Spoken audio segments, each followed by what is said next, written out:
Hello friends, आपका स्वागत है मेरे चैनल भक्ति की शक्ति में। आज मैं आपके लिए नाग पंचमी की कथा लेकर आई हूँ।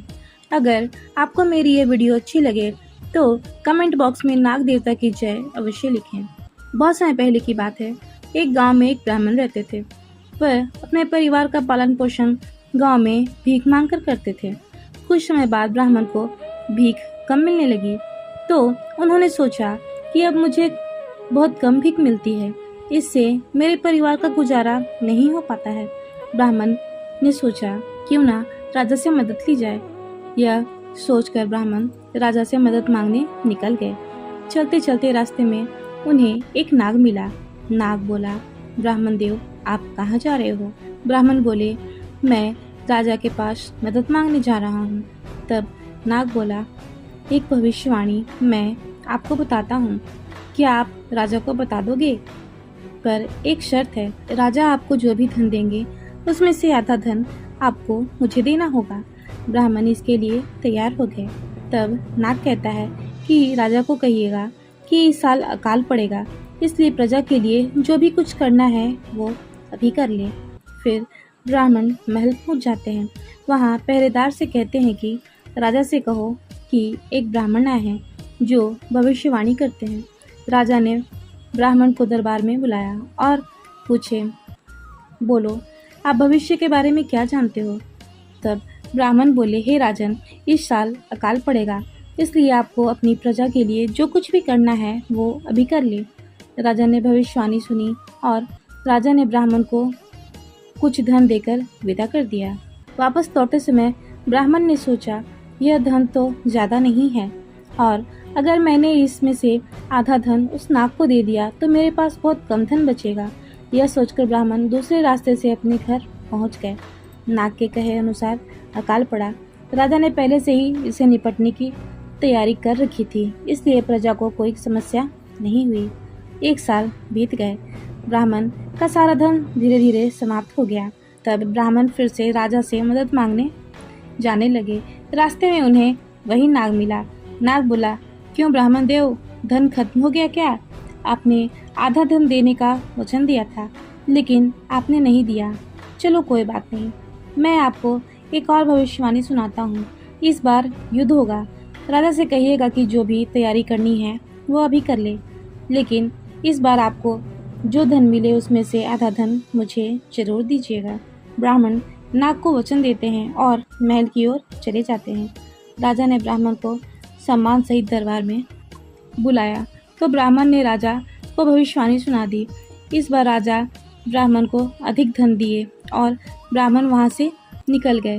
रास्ते में ब्राह्मण ने सोचा, इसमें से मैं नाग को धन क्यों दूं? क्यों ना उस नाग को मार दूं? तब ब्राह्मण नाग को मारने के लिए डंडा उठाते हैं। डंडे से सांप की पूंछ कट जाती है, लेकिन नाग बच जाता है। नाग के कहे अनुसार राजा का पड़ोसी राज्य से भयंकर युद्ध होता है, लेकिन राजा ने पहले से ही इसकी तैयारी कर रखी थी, तो राजा युद्ध जीत जाते हैं। उधर 2-3 साल बाद ब्राह्मण का धन फिर से खत्म हो जाता है, तो ब्राह्मण फिर से राजा से मदद मांगने जाने लगते हैं। ब्राह्मण नाग से नजरें बचाकर निकलना चाहते थे, लेकिन नाग ने ब्राह्मण को देख लिया। नाग बोला, क्यों ब्राह्मण देव, इस बार मिलकर नहीं जाओगे? ब्राह्मण नजरें झुकाकर वहीं खड़े हो गए।